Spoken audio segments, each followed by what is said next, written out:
ये matrix of hell आपको नज़र आ रहा है, डॉक्टर के बारे में आपने जहाँ पे भी पढ़ा होगा या देखा होगा, वहाँ पे ये मैट्रिक्स फ्रॉम हेल वाली चीज़ काफ़ी ज़्यादा यूज़ हो रही होती है। अब इसमें होता क्या है, इसमें लेफ्ट साइड पे आपके पास आ रहा है कि आपके पास एक जो एप्लीकेशन है वो किस तरह की हो सकती है। स्टैटिक वेबसाइट हो सकती है, वेब फ्रंट एंड हो सकता है, कोई क्यूज़ आपके प्रोजेक्ट में यूज़ हो रही हो सकती हैं, कोई एनालिटिक्स की डेटाबेस हो सकती है, बैकग्राउंड वर्कर्स हो सकते हैं। और फिर बॉटम पे आपको वो दिखा रहा है कि जो आपकी एप्लीकेशन है वो कहाँ-कहाँ पर रन हो रही हो सकती है, कहाँ पे डिप्लॉय हो रही हो सकती है। सबसे पहले डेस्कटॉप पे आप उसको डेवलपमेंट के दौरान यूज़ कर रहे होंगे, फिर आपने उसको डिप्लॉयमेंट करनी होगी क्यूए एनवायरनमेंट पे, प्रोडक्शन पे या किसी पब्लिक या प्राइवेट क्लाउड पे। इस तरह डिफरेंट इंफ्रास्ट्रक्चर्स पे आपकी डिप्लॉयमेंट हो सकती है। अब एक सॉफ्टवेयर आपने इनमें से कोई एक टाइप या मल्टीपल आपकी एप्लीकेशन कंसिस्ट कर रही हो सकती है मल्टीपल पार्ट्स पे, उसको एक जगह पे डिप्लॉय करना है, आपने डेस्कटॉप पे रन करना है, उसके लिए डिफरेंट आपको स्ट्रेटजी देखनी होगी। फिर आपने उसको क्लस्टराइज एनवायरनमेंट पे, क्यू एनवायरनमेंट पे, किसी या प्रोडक्शन पे या किसी प्राइवेट पब्लिक क्लाउड के ऊपर डिप्लॉयमेंट करनी है, उसकी आपको स्ट्रेटजी अलग देखनी पड़ेगी। तो मेन इसमें ये है कि जिस तरह एप्लीकेशंस की कम्प्लेक्सिटी बढ़ती जाती है, आपकी जो डिप्लॉयमेंट की या शिप करने की, जो सॉफ्टवेयर शिप करने की कम्प्लेक्सिटी है वो बढ़ती जाती है।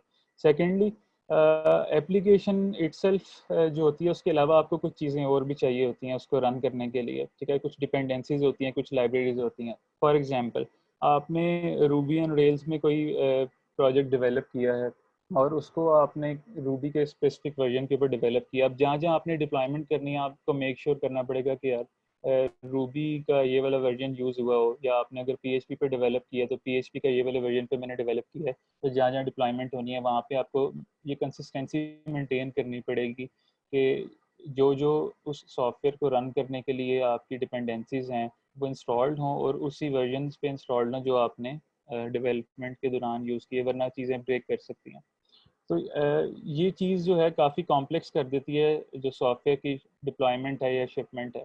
तो इसको रिज़ॉल्व किया जाता है डॉकर्स को यूज़ करते हुए। उसमें होता क्या है कि जो आपको ये मैट्रिक्स में एक क्या कहते हैं सेल नज़र आ रहा है, हर सेल को हम एक क्या कहते हैं एक कंटेनर या एक बॉक्स में हम बंद कर देते हैं, जिसमें क्या होता है सॉफ्टवेयर इटसेल्फ होता है, और सॉफ्टवेयर रन करने के लिए जो डिपेंडेंसीज और लाइब्रेरीज आती हैं चाहिए होती हैं, वो हम उसके अंदर बॉक्स में बंद करके शिप करते हैं, जिसको हम कंटेनर कहते हैं। ठीक है। सबसे पहले हमें कंटेनर समझना पड़ेगा। कंटेनर सिंपली क्या है, software plus the things that we need to run the software. ठीक है। इसमें डिपेंडेंसीज आ सकती हैं, इसमें आपकी लाइब्रेरीज आ सकती हैं एंड मल्टीपल थिंग्स। तो ये कॉन्सेप्ट था कंटेनराइजेशन का। अब डॉकर क्या है, डॉकर कंटेनराइजेशन के लिए एक रन टाइम इन्वायरमेंट हमारे पास अवेलेबल है। ठीक है। अब काफ़ी डेफिनेशंस आपको वेब पे मिलेंगी, काफ़ी कॉम्प्लेक्स और लेंथी। सिंपल डेफिनेशन ये है कि ऐसा प्लेटफॉर्म जो आपको अलाउ करे कि आप सिंपली एक दफ़ा बिल्ड करें, एक दफ़ा कॉन्फ़िगर करें और आप फिर एप्लीकेशन को कहीं पे भी रिलायबली और कंसिस्टेंटली और एफिशिएंटली अपने सॉफ्टवेयर को डिप्लॉय कर दें। अब राइट साइड पे मैंने इमेज ये ऐड की है, ये डॉकर के सीटीओ है सोलोमन हाइक्स। 2013 में लॉन्च हुआ था डॉकर। तो इसने अपनी कीनोट प्रेजेंटेशन में मोटिवेशन बताई थी कि क्या थी डॉकर बिल्ड करने के लिए। एक्चुअली डॉकर गो लैंग्वेज में बिल्ड किया है इन्होंने लिनक्स के ऊपर। तो उसने प्रेजेंटेशन में अपनी बताया था कि आपने एक जगह से दूसरी जगह कोई चीज़ ट्रांसपोर्ट करनी है, जिस तरह आप आजकल के टाइम में देखते हैं कि गाड़ियाँ ट्रांसपोर्ट हो रही हैं, कंप्यूटर लैपटॉप्स ट्रांसपोर्ट हो रहे हैं, कोई और कोई भी चीज़ ट्रांसपोर्ट हो सकती है। तो वो किस तरह से हो रही होती है, आप अपनी चीज़ शिप करने के लिए किसी को रिक्वेस्ट करते हैं और वो उसको एक कंटेनर की फॉर्म में बंद करके उसके ऊपर लेबल या टैग लगा के वो बाय एयर या बाय शिप के क्या कहते हैं ट्रांसपोर्ट हो जाती है एक जगह से दूसरी जगह। तो उसने उसमें बताया था कि हम जो स्ट्रेटेजी सॉफ्टवेयर को शिप करने में यूज़ करते हैं, उसको अगर हम कंपेयर करें, फॉर एग्जांपल अगर हमने कॉफ़ी शिप करनी है एक जगह से दूसरी जगह, तो सॉफ्टवेयर शिप करने की जो रिलायबिलिटी है और क्या कहते हैं जो हम टूल्स यूज़ करते हैं वो काफ़ी एम्बेरसिंग है एज़ कम्पेयर टू जो बाकी ट्रांसपोर्टेशन है। तो एक्चुअली मोटिवेशन भी उनको इस यहीं से, आइडिया भी यहीं से मिला था कि ट्रांसपोर्टेशन इंडस्ट्री ने 1950s में किस तरह से प्रॉब्लम सॉल्व की थी। पहले उसमें भी कंटेनर्स वगैरह नहीं यूज़ होते थे, सब कुछ जो है वो कंटेनर्स के बगैर इकट्ठा करके शिप किया जाता था, जिससे क्या कहते हैं चीज़ें ब्रेक भी हो जाती थी, ठीक इस हालत में नहीं पहुंचती थी जिस हालत में वो शिप की जाती थी। तो उसने वहाँ से कॉन्सेप्ट लिया कि ट्रांसपोर्टेशन जो इंडस्ट्री थी उसने किस तरह से ये चीज़ सॉल्व की, कंटेनर्स के थ्रू के एक स्टैंडर्ड फॉर्म में, एक डिफाइंड प्री डिफाइंड स्ट्रक्चर में होगी कि कंटेनर में जो भी चीज़ शिप करनी है वो हम रखेंगे, और फिर उसको क्या कहते हैं, उसका यूनिफॉर्म तरीका होगा, जिस बंदे ने उस कंटेनर को उठा के जहाज़ में रखना है, फिर जहाज़ से उठा के जिसने आगे उसको मूव करना है, तो वही कंटेनर की जो शेप है, उसकी जो डायमेंशन है वो सेम होती हैं, आप कोई भी चीज़ उसके अंदर हो। तो ये चीज़ उसने डॉकर बिल्ड करने के लिए कॉन्सेप्ट यूज़ किया था कि हम सॉफ्टवेयर उसकी सारी डिपेंडेंसीज जो चाहिए वो हम एक बॉक्स या कंटेनर की फॉर्म में रखें, और जहाँ पर मैंने रन करना है वो सिंपली मैं वो कंटेनर वहाँ पर शिप कर दूँ, और कोई भी जगह होगी वहाँ पर वो सॉफ्टवेयर कंसिस्टेंटली और बगैर किसी इश्यूज के रन करेगा। सिंपली डॉकर एक कमांड लाइन प्रोग्राम है, एक बैकग्राउंड डेमन है, और कुछ सेट ऑफ रिमोट सर्विसेज है जो हम आगे देखेंगे कि वो क्या क्या है। ठीक है, आगे चलते हैं। अच्छा, पहले क्या होता था, सॉफ्टवेयर डिप्लॉय करना, आपको एक मशीन चाहिए, आप मशीन के ऊपर डिप्लॉयमेंट कर देते हैं। फिर हमारे पास वर्चुअल मशीन्स का कॉन्सेप्ट आया है। वर्चुअल मशीन्स में क्या होता है, इंफ्रास्ट्रक्चर है, उसके ऊपर आपका होस्ट ऑपरेटिंग सिस्टम है, उसके ऊपर हाइपरवाइजर की लेयर होती है। हाइपरवाइजर क्या होता है, जिस तरह आपके पास मशीन है, उसके ऊपर विंडोज़ इंस्टॉल्ड है, आपने उसके ऊपर लिनक्स भी इंस्टॉल करनी है, तो आप वर्चुअल बॉक्स वगैरह का सॉफ्टवेयर यूज़ करते हैं, उसके अंदर फिर इंस्टॉल। जो वर्चुअल बॉक्स इटसेल्फ है वो हाइपरवाइजर है, ठीक है, जो कि वर्चुअलाइजेशन को इनेबल करता है। फिर आपके पास एक वर्चुअल मशीन होती है जिसमें आपका गेस्ट ऑपरेटिंग सिस्टम होता है। जिस तरह आपको मैंने बताया कि अगर आपने विंडोज़ मशीन पे लिनक्स यूज़ करनी है तो आप लिनक्स का गेस्ट ओएस इंस्टॉल करते हैं, फिर उसके ऊपर आपकी एप्लीकेशन या लाइब्रेरी। तो इससे क्या हुआ, इससे आपकी जो मशीन के रिसोर्स यूटिलाइजेशन थी वो तो बेहतर हो गई कि आपने एक मशीन पे पहले एक सॉफ्टवेयर रन किया हुआ था, अब आपने वर्चुअल मशीन्स पे क्या किया, एक मशीन के ऊपर मल्टीपल वीएम्स बनाकर और रिसोर्सेज की यूटिलाइजेशन बेहतर कर दी। जो पहले एक सॉफ्टवेयर रन होता था एक मशीन पे, अब मल्टीपल हो जाते हैं। जिस तरह अभी भी आपके पास AWS की EC2 सर्वर्स होते हैं और डिफरेंट क्लाउड प्रोवाइडर्स आपको वर्चुअल मशीन प्रोवाइड करते हैं। लेकिन इसमें अभी भी ड्रॉबैक क्या है कि आपको हाइपरवाइजर और गेस्ट ओएस का ओवरहेड पड़ता है। ठीक है, अब अगर इसी चीज़ को हम डॉकराइज एनवायरनमेंट के ऊपर डिप्लॉय करें, जो लेफ्ट साइड पर डायग्राम है, तो आपके पास एक तो गेस्ट ओएस टोटली रिमूव हो जाता है जो वीएम्स में होता है, और सेकेंडली जो हाइपरवाइजर है वो इटसेल्फ काफ़ी क्या कहते हैं हैवी सॉफ्टवेयर होता है, जिससे आपका बूट टाइम बढ़ जाता है, जिससे परफॉर्मेंस पे इम्पेक्ट आता है। उसके अगेंस्ट यहाँ पर डॉकर इंजन होता है सिंपल, वो as compared to hypervisor lightweight होता है, जिससे हमारे पास ऑप्टिमाइजेशन आती है परफॉर्मेंस में भी और रिसोर्सेज की यूटिलाइजेशन में भी। यहाँ पर आप वीएम्स में आपको वीएम बनाते हुए रिसोर्सेज एलोकेट करने पड़ते हैं कि यार इतनी रैम इसको एलोकेट करनी है, इतनी सीपीयू यूटिलाइजेशन इसके लिए हमने मुख्तस करनी है स्टार्ट में, और वो कोई और प्रोसेस नहीं यूज़ कर सकता। तो रिसोर्सेज की यूटिलाइजेशन जो थी वो अंडर यूटिलाइज होती थी वर्चुअल मशीन में, जो कि डॉकर ने इस चीज़ को रिजॉल्व कर दिया कि यहाँ पर आपको गेस्ट ओएस नहीं चाहिए, प्री डिफाइंड रिसोर्सेज उस तरह से नहीं चाहिए कि कोई और यूज़ ही नहीं कर सकता कोई और एप्लीकेशन।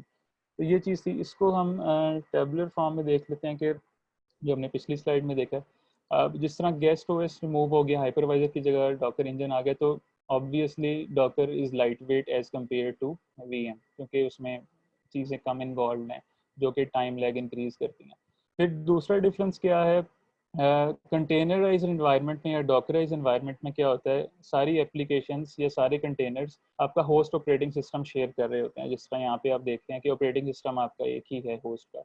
और वीएम्स में क्या होता है, हर एप्लीकेशन के पास एक अलग ऑपरेटिंग सिस्टम उसका अपना होता है जिसके ऊपर वो डिप्लॉयड होती है। अब रिसोर्सेज यूटिलाइजेशन की एफिशिएंसी हमने डिस्कस कर ली कि अगर आप वीएम्स में ऑलरेडी असाइन कर देते हैं इतनी मेमोरी, इतनी सीपीयू एलोकेट करनी है एक वर्चुअल मशीन को, वो कोई और प्रोसेस नहीं यूज़ कर सकता। डॉकर के केस में ऐसा नहीं होता। आप जो रिसोर्सेज हैं वो सब कंटेनर्स को अवेलेबल होते हैं, जो कंटेनर जितना रिसोर्स यूज़ करना चाहे वो कर सकता है, अगर नहीं करता तो वो बाकी कंटेनर्स को अवेलेबल होते हैं रिसोर्सेज, अंडर यूटिलाइजेशन नहीं होती।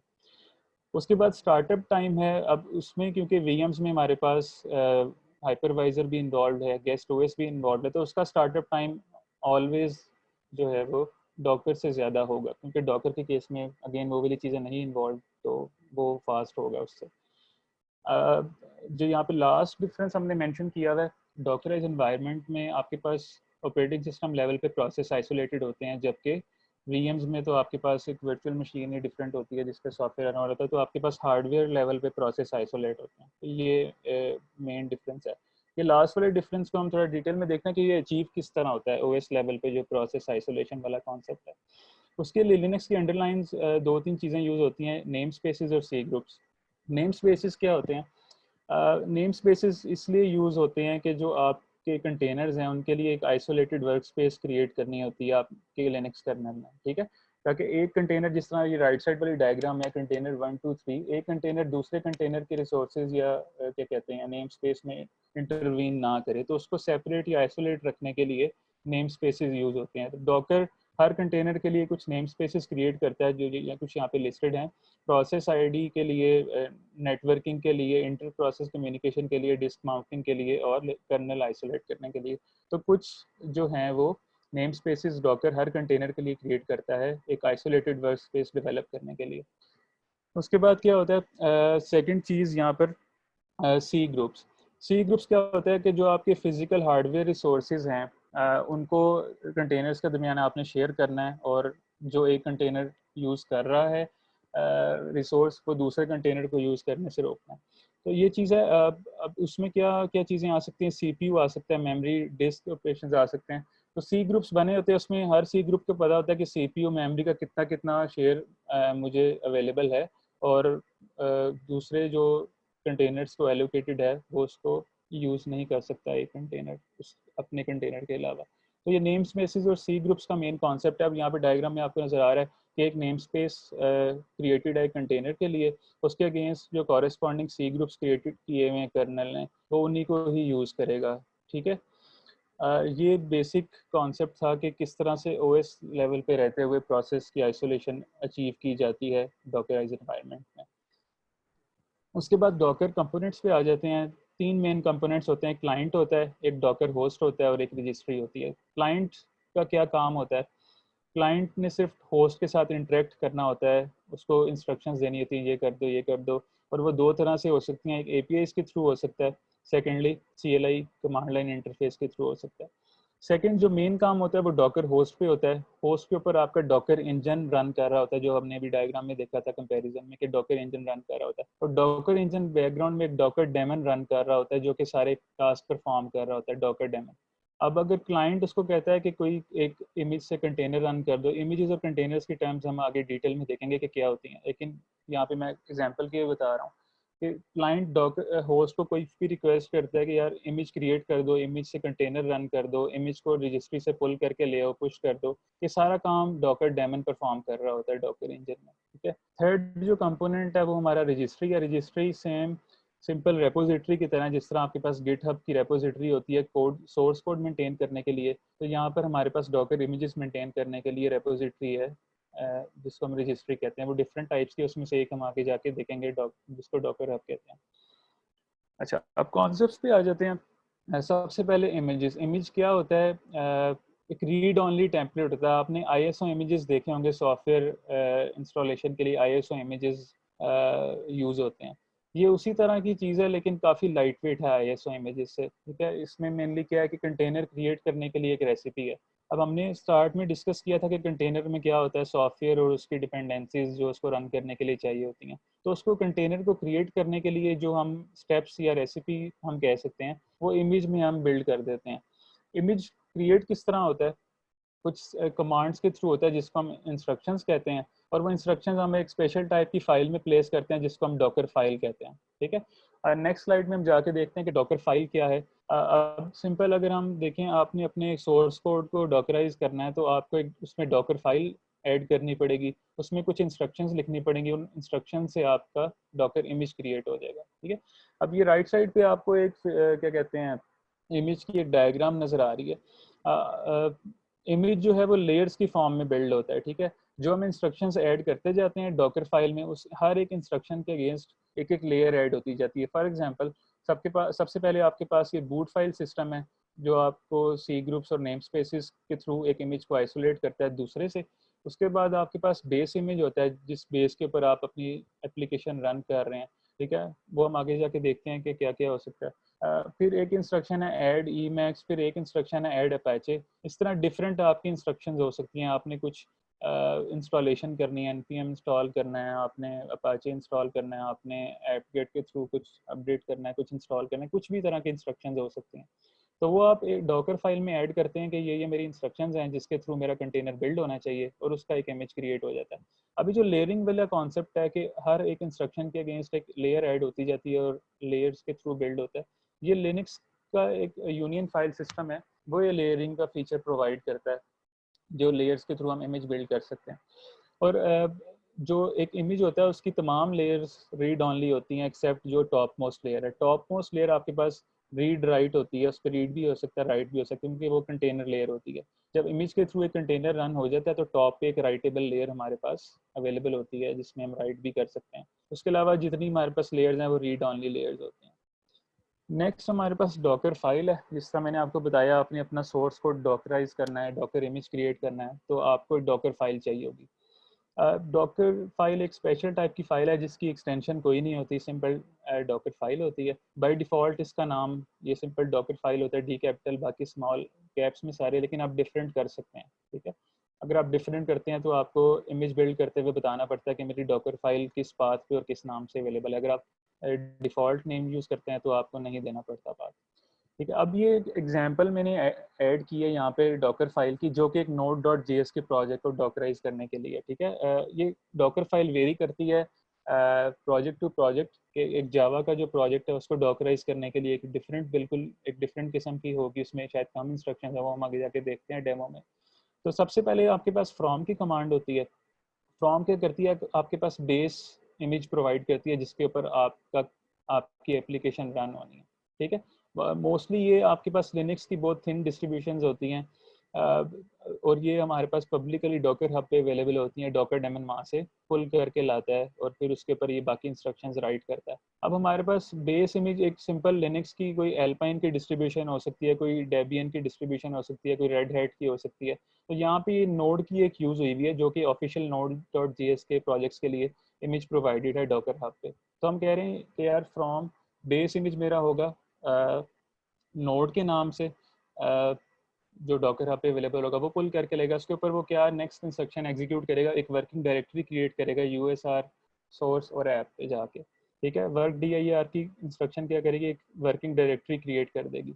नेक्स्ट हमारे पास कॉपी की कमांड है, package.json से के नाम से जितनी फाइल्स हैं वो सारी वो इमेज के अंदर जाके कॉपी कर देगा डॉट / पाथ पे, ठीक है। कॉपी की इंस्ट्रक्शन सिंपल कॉपी करती है करंट डायरेक्टरी से इमेज में चीज़ें कॉपी कर देती है। उसके बाद एक इंस्ट्रक्शन रन करने की लिखी हुई है कमांड, रन की कमांड होती है। जो आपने कोई भी इंस्टॉलेशन करनी है, कोई कमांड एग्जीक्यूट करनी है, तो वो रन की कमांड से होता है। जिस तरह यहाँ पे npm इंस्टॉल किया हुआ है, आप यहाँ पे और भी कुछ इंस्टॉलेशन कर सकते हैं डिपेंडिंग अपॉन कि आपकी एप्लीकेशन को क्या क्या रिक्वायर्ड है और किस वर्जन पे रिक्वायर्ड है।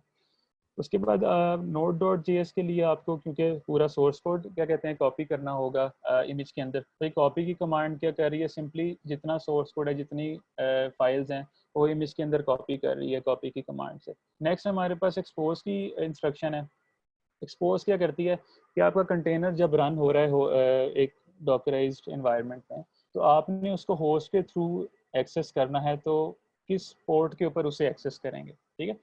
तो आप डॉकर फाइल में अपनी पोर्ट बताते हैं कि यार अगर आपने इस कंटेनर को एक्सेस करना होगा तो आप इस पोर्ट के ऊपर एक्सेस कर सकते हैं, ये वाली पोर्ट मैंने एक्सपोज की हुई होगी, ठीक है। तो डॉकर डेमन जो आपकी एप्लीकेशन या कंटेनर है उसको उस पोर्ट के ऊपर एक्सपोज कर देता है, ठीक है। लास्ट में हमारे पास होती है CMD की इंस्ट्रक्शन। जब आपका कंटेनर बिल्ड होकर रन होना स्टार्ट होता है तो बिल्कुल स्टार्ट में ये इंस्ट्रक्शन एग्जीक्यूट होती है। उसमें हम एप्लीकेशन को अप करने के लिए नॉर्मली इंस्ट्रक्शंस ऐड कर सकते हैं, हम और भी जो मर्जी इंस्ट्रक्शन ऐड कर सकते हैं, लेकिन बाय नॉर्मली क्या होता है, जो एप्लीकेशन अप करने के लिए आपको इंस्ट्रक्शंस चाहिए होते हैं वो आप इसमें, जिस तरह इसके इसमें npm स्टार्ट की कमांड से आपकी Node.js की एप्लीकेशन अप हो जाएगी, तो यहाँ पे वो इंस्ट्रक्शंस पास की हुई हैं। सेम अगर यहाँ पे एक जावा की एप्लीकेशन होती है तो मैं क्या कर सकता हूँ, जार फाइल से रन करने की जो इंस्ट्रक्शन होती है java-jar और आगे जार का नाम। तो आगे हमारे डेमो में हम देखेंगे, हम एक जावा के प्रोजेक्ट को डॉकराइज करेंगे तो उसमें जावा स्पेसिफिक यहाँ पे कमांड होंगी।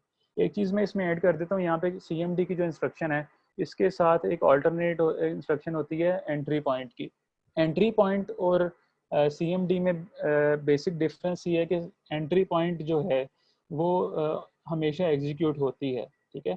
CMD की कमांड ये जो हम इसको पास कर रहे हैं पैरामीटर्स, ये बैक एंड पे एंट्री पॉइंट को ही ये पैरामीटर्स पास करती है और एंट्री पॉइंट ही एग्जीक्यूट होता है। एंट्री पॉइंट की कमांड हम अपने डेमो में देखेंगे कि डेमो में एंट्री पॉइंट को यूज़ करते हुए हम अपना कंटेनर अप करेंगे। तो ये हमारे पास कुछ इंस्ट्रक्शंस थी, इसमें और भी इंस्ट्रक्शंस होती हैं लेकिन मोस्ट ऑफ द टाइम्स यही यूज़ हो रही थी, कॉपी, रन, फ्रॉम, एक्सपोज और command.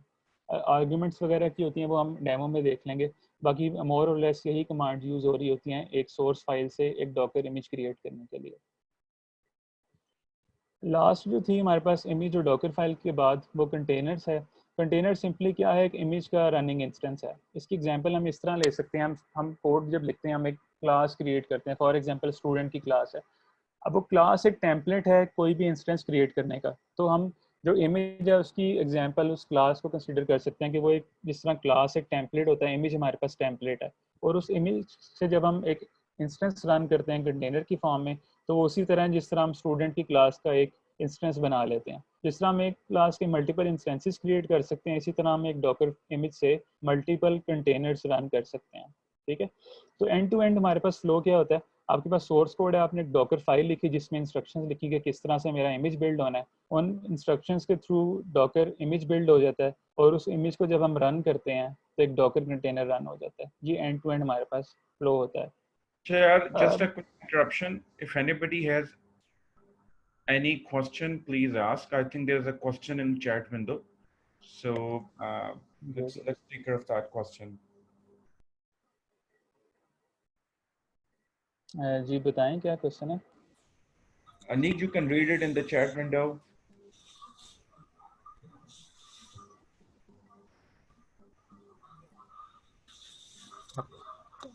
Thanks, Hassan. This is Zubair. Actually, question is from your previous slide while you were explaining the contents of Docker file. While we have written in the third line run npm install. So if run can execute the npm install, why we need to in the last line write cmd, like introduce a new command? Can't we simply do run npm start? ठीक है, good question. जो आपके पास बाकी commands होती हैं वो build time पे होती हैं, जब आपका इमेज बिल्ड हो रहा होता है उस टाइम एग्जीक्यूट हो रही होती हैं। जो आपकी CMD वाली कमांड है वो रन टाइम कमांड है। जब आपका कंटेनर बिल्कुल स्टार्ट होता है उस टाइम के ऊपर कमांड में जो हम इंस्ट्रक्शंस देते हैं वो एग्जीक्यूट होती हैं। तो बाकी जिस तरह ये आपके पास रन वाली कमांड है, ये जब आपकी डॉकर फाइल से इमेज बिल्ड हो रहा होगा उस टाइम के ऊपर npm इंस्टॉल की इंस्ट्रक्शन एग्जीक्यूट हो जाएगी। लेकिन कमांड कब एग्जीक्यूट होगा, जिस पॉइंट पे आपका कंटेनर अप हो रहा है। ठीक है, उस पॉइंट के ऊपर आपके पास npm इंस्टॉलेशन अवेलेबल होनी चाहिए, तभी आप npm स्टार्ट के थ्रू एप्लीकेशन अप कर सकते हैं। तो बिल्ड टाइम के ऊपर आपके पास npm इंस्टॉल अवेलेबल हो जाएगा, फिर जब कंटेनर अप होगा रन टाइम के ऊपर आपकी CMD की कमांड एग्जीक्यूट होगी। Okay, so if I replace it with run npm install, will it not run? मेरे पूछने का मकसद ये कि बिल्ड हो गया कंटेनर, लेकिन जब हम रन कमांड के साथ अगर npm start चलाएं तो क्या उस टाइम पे npm start होगा ही नहीं, या होके बंद हो जाएगा, या ये रन की कमांड उस टाइम पे अवेलेबल ही नहीं होती? नहीं, रन की कमांड मैंने आपको बताया बिल्ड टाइम पे अवेलेबल होती है। जब आपका ये नेक्स्ट स्लाइड में जो देख रहे हैं मैं आपको बताता हूँ। अब ये जो बिल्ड वाली फेज़ है, जो आपकी बाकी सब कमांड्स हैं वो बिल्ड वाले फेज़ में एग्जीक्यूट होती हैं। जो आपकी रन की कमांड है npm इंस्टॉल की जो रन कमांड है, ये बिल्ड टाइम के ऊपर एग्जीक्यूट होकर इमेज में आपके पास आ जाएगी। ठीक है, अब जब आप इमेज से कंटेनर रन करेंगे, जब कंटेनर बिल्कुल रेडी होगा रन होने के लिए, उस रन टाइम के ऊपर आपके पास ये npm इंस्टॉल्ड अवेलेबल मिलेगा, और उस पॉइंट के ऊपर आप क्या कहते हैं npm स्टार्ट कर सकते हैं। ठीक, थैंक यू। ओके, तो बेसिक डिफरेंस यही है। जी जी जी जी। मेरा ये क्वेश्चन है शायद सिंटैक्स से रिलेटेड है। आपने जब ये CMD में कमांड दी है npm start, so npm start एक कमांड है, so आप इसको कॉमा सेपरेटेड दे रहे हैं। so पहला क्वेश्चन मेरा ये है कि बिकॉज आई अंडरस्टैंड कि npm start एक कमांड है, आप उसको कॉमा सेपरेटेड क्यों दे रहे हैं? दूसरा है कि अगर हमने मल्टीपल कमांड ऐड करनी हो यहाँ पे रन टाइम के ऊपर, तो वो कैसे ऐड करेंगे? हाँ, मल्टीपल कमांड्स अगर आपने, अच्छा आप नाम बता दें अपना, क्वेश्चन से पहले नाम बता दिया कि जो क्वेश्चन पूछ रहे हैं। आमना सत्तार। ठीक है, अगर आपने मल्टीपल कमांड्स रन करनी है वो भी बिल्कुल पॉसिबल है। उसके लिए आप ये भी अप्रोच यूज़ कर सकते हैं कि आप कोई आप एक कमांड्स की एक इंस्ट्रक्शन फाइल लिख लें और यहाँ पे आप वो इंस्ट्रक्शन फाइल का नाम यहाँ पे पास कर दें, ठीक है। उसमें मल्टीपल इंस्ट्रक्शंस हो सकती हैं। अगर आपने कोई प्रिंट करवाना है, इको करना है कंटेनर आप करते हुए स्टार्ट करने से पहले, उसके बाद कुछ करना है, तो वो कमांड्स आपकी आ सकती हैं और वो आप एक फाइल में रख के उस फाइल का नाम यहाँ पे पास कर सकते हैं, ठीक है। और वो अगेन एंट्री पॉइंट पे भी कर सकते हैं और CMD की कमांड पे भी कर सकते हैं। और जो डिफ़ॉल्ट जब कंटेनर अप होता है तो बाय डिफ़ॉल्ट जो आपका एंट्री पॉइंट होता है वो /bin/sh होता है, जो कि वो हम चेंज भी कर सकते हैं। ओके ठीक है अनीक, मेरा एक क्वेश्चन है जुनैर हेयर। जी अच्छा, वो पिछली स्लाइड से ही है। मैं ये पूछना जी चाह रहा था कि जो एक्सपोज की कमांड है 8080 जी पे, ये जब हम अपना इमेज इंस्टॉल करते हैं किसी सिस्टम पे, लाइक उसको अगर हमने इंस्टॉल करना है किसी और सिस्टम पे, आपने तो ये क्रिएट किया, अब जी अगर उस पे ये पोर्ट अवेलेबल ना हो तो वो कोई पोर्ट तो हम यहाँ एक्सपोज नहीं करते, वो क्या ऑटोमेटिकली उसको उठा लेता है या हमें यहाँ एक्सपोज करनी अच्छा, पड़ती हैं कुछ पोर्ट्स? ठीक है। अच्छा, इसमें होता ही है, ये जो आप एक्सपोज कर रहे हैं ये आप कंटेनर जिस क्या कहते हैं डिस्ट्रीब्यूशन पे रन हो रहा है, जिस OS पे रन हो रहा है उसमें कर रहे हैं। कंटेनर की अपनी टोटली नेटवर्किंग इन्वॉल्व होती है, वो हम नेटवर्किंग के सेक्शन में देखेंगे। तो आपके पास 8080 पोर्ट तो अवेलेबल होगी, क्योंकि आपने ऊपर किसी इंस्ट्रक्शन में कोई ऐसी चीज़ नहीं इंस्ट्रक्शन लिखी जो 8080 पोर्ट ऑक्यूपाई कर रही हो, या तो आप कोई ऐसा इंस्ट्रक्शन एग्जीक्यूट कर दें जो पोर्ट 8080 ऑक्यूपाई कर रही है। तो अब ये जो आप डॉकर फाइल देख रहे हैं, ये डॉकर कंटेनर के अंदर जो काम हो रहा है उसको रिप्रेजेंट कर रही है। अगर आपकी होस्ट के ऊपर पोर्ट 8080 ऑक्यूपाइड है तो वो इस पे इम्पैक्ट नहीं करेगी, क्योंकि ये कंटेनर जो रन हो रहा है ये उस वाली इन्वायरमेंट की बात हो रही है, कंटेनर के अंदर के इन्वायरमेंट की। तो कंटेनर की तो पोर्ट 8080 हम विजिबल है, क्योंकि हमने ऊपर किसी इंस्ट्रक्शन में उसको कोई ऐसी चीज़ इंस्टॉल नहीं की जो पोर्ट 8080 ऑक्यूपाई कर रही हो। बाकी जो क्वेश्चन है, अगर आपने होस्ट की मैपिंग करनी है कि आप होस्ट की कौन सी वाली पोर्ट यूज़ करेंगे तो कंटेनर की इस वाली पोर्ट के ऊपर मैप होगा, तो वो हम रन करते हुए कमांड में देते हैं। उस केस में अगर आपके पास होस्ट की वो वाली पोर्ट अवेलेबल ना हो तो आपको कंटेनर रन करते हुए एरर आता है कि आपकी होस्ट की पोर्ट अवेलेबल नहीं है। तो कंटेनर के अंदर की पोर्ट अनलेस आपने ऊपर किसी इंस्ट्रक्शन में ऑक्यूपाई ना की हो तो वो अवेलेबल ही होगी, क्योंकि उसके अंदर बिल्कुल जो उसकी नेम स्पेस है नेटवर्किंग की वो कंटेनर की सेपरेट होती है, आइसोलेटेड होती है होस्ट से। Does that answer your question? जी यस। अनीक, मेरा इससे ऑनगोइंग क्वेश्चन है, मतलब आपने कहा कि अभी आपने अगर डॉक्टर आसिम, मैं पहले नाम बता दूं, आसिम शाद। सो मेरा क्वेश्चन ये था कि आपने मेंशन किया कि अभी अगर आपने डॉकर फाइल में पहले कोई ऐसी स्टेटमेंट नहीं लिखी जो कि ये पोर्ट ऑक्यूपाई कर रही है, तो मेरा ये क्वेश्चन है कि अगर आपने कोई बेस डॉकर इमेज यूज़ किया तो क्या हमें जी उसका भी डॉकर फाइल कंटेंट देखने पड़ेंगे? मतलब हो सकता है कि उसमें अगर एक्चुअली पोर्ट जी मुझे जो समझ है आ गई आपके क्वेश्चन। नॉर्मली जो हाँ जी, बिल्कुल इसी तरह ही हैं। जो आपके पास डॉकर हब पे इमेजेस अवेलेबल होते हैं उनकी डॉक्यूमेंटेशन में उन्होंने स्पेसिफिकली बताया होता है कि ये वाली पोर्ट हमने यूज़ की हुई है। और अगर आपने इसी इमेज को फॉर एग्जांपल टॉम कैट का आप इमेज यूज़ करते हैं या और कोई जो कि ऑलरेडी पोर्ट यूज़ कर रही है कोई, तो वो आपको बताते हैं कि ये वाली पोर्ट हमने एक्सपोज की हुई है, और उसको ओवरराइड करने के भी उन्होंने तरीका बताया होता है। अगर आप चाहते हैं कि आप कंटेनर की पोर्ट फॉर एग्जांपल 8080 नहीं यूज़ करना चाहते, तो वो कुछ ओवरराइड की कुछ इंस्ट्रक्शंस होती हैं वो आप ओवरराइड कर सकते हैं जो डिफ़ॉल्ट प्रोवाइडेड होती हैं बेस इमेजेस में।